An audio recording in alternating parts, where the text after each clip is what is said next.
It was meant to be a tranquil evening, just the two of us enjoying a simple dinner and a movie so ordinary it would blend into the backdrop of our lives.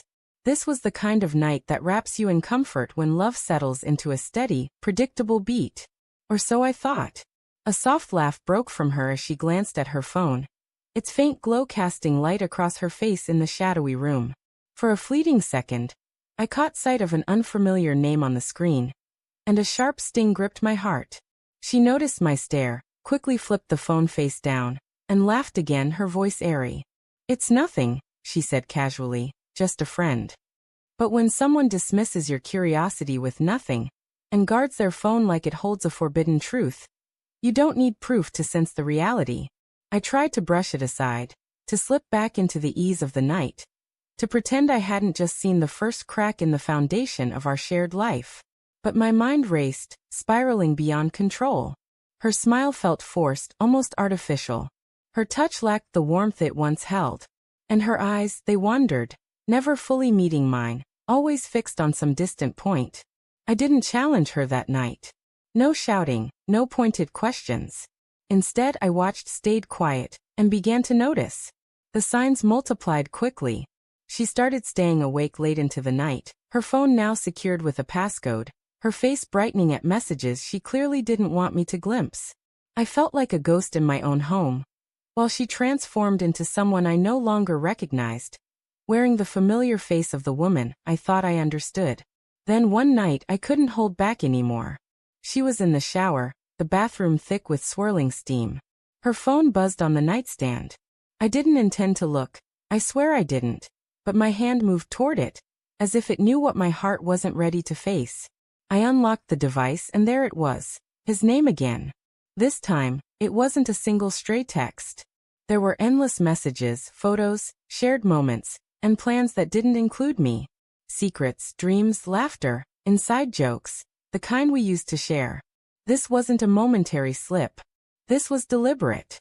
She hadn't just betrayed me. She had carefully, quietly replaced me, piece by piece. I didn't wait for her to emerge from the shower. I didn't need her denials or practiced excuses. I went to the closet, grabbed a bag, packed only what I needed, and left. No goodbye, no note, no sound. She never imagined I'd walk away, but she no longer knew me. The days that followed melted into a haze. I found a cheap motel, ignored her desperate calls and texts. At first, she bombarded my phone. "Where are you? We have to talk. This isn't fair." I can explain. But what was there to explain? She had chosen and so had I. I blocked her number, erased our shared photos, and removed her from every corner of my digital world. I tried to scrub her from my life, but you can't fully erase someone you once loved.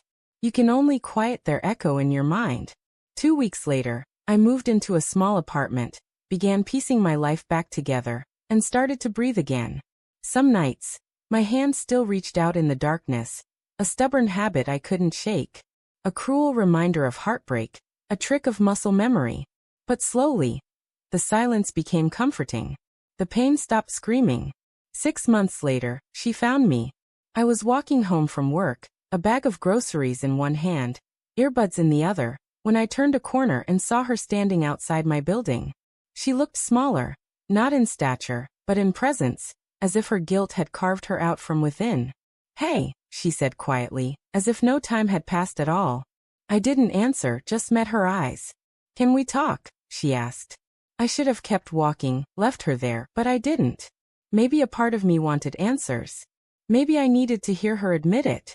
We sat in a nearby cafe, a place I'd never brought her, a haven of my new life. She stirred her coffee endlessly but never drank. Her hands trembled, her voice barely a whisper. "I never thought you'd actually leave," she confessed. That was her first mistake. She thought love made me weak. It didn't, I told her. It gave me the courage to walk away. She claimed it wasn't serious, that she was lost, that it was a mistake. But mistakes don't span months. Mistakes don't send daily texts. Mistakes don't replace the person you share your life with. She cried, said she missed me, that her world felt hollow without me. I believed her, but it changed nothing. Regret doesn't erase betrayal, and guilt isn't love. "I don't need your forgiveness," she murmured. I just needed you to know I still think about us. I nodded, feeling nothing for the first time in months. No pain, no anger, no longing, just clarity. You think about us, I said quietly, but you didn't fight for us when it mattered. She had no reply. She couldn't. She stood, waiting for me to say more, to offer something. But I'd already said what needed saying. I left her at the table and stepped back into my life. A life with no room for someone who once thought I'd stay no matter what she did. When someone shows you how little you matter to them, believe their actions. Don't wait for closure or apologies that come too late. Sometimes the strongest choice is to walk away when they least expect it and never look back.